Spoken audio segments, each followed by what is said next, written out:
In the name of Allah, the greatest, the most high. Allah Azza wa Jalla, you are my only one true love. When it comes to tests and trials from Allah subhanahu wa ta'ala, you have one of two choices. You can either deal with the pain right now and get closer to Allah subhanahu wa ta'ala, or you can delay dealing with the pain, seeking the pity of others, seeking help from others, and prolonging the pain without any recourse. And it's very important to understand the cycles that individuals go through when they go through pain. When they lose someone that they love, when they feel betrayed by another individual, the very first reaction they have is to isolate themselves. They want to be alone. Now this is more significant when it comes to men, because men naturally like to deal with their own pain. They don't like to speak about it.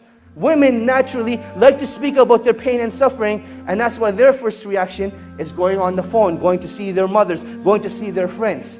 However, when it comes to true pain, at one time or another, you will try to isolate yourself. And this is the first thing you need to recognize, that this is not what you want to do. This is not a natural reaction, but rather it is shaitan telling you that you will feel better when you're alone, because you're the only one that understands what you're going through. It is a deception from shaitan. So while you may need to be alone for a little while, prolonged isolation is very harmful and detrimental to your situation. What you want to do at that time is that short period of time, once you've gotten over that initial rage, that initial pain, then after that you need to get around the believers. You need to get around people who are going to remind you of Allah subhanahu wa ta'ala. And this is what every individual who's going through pain and suffering needs to realize. That this point of pain and suffering is not that Allah subhanahu wa ta'ala wants to punish you, but rather this is a calling from Allah subhanahu wa ta'ala. Oh my slave, come back to your Lord. Oh my slave, this is a reminder for you that I want to bring you back to me.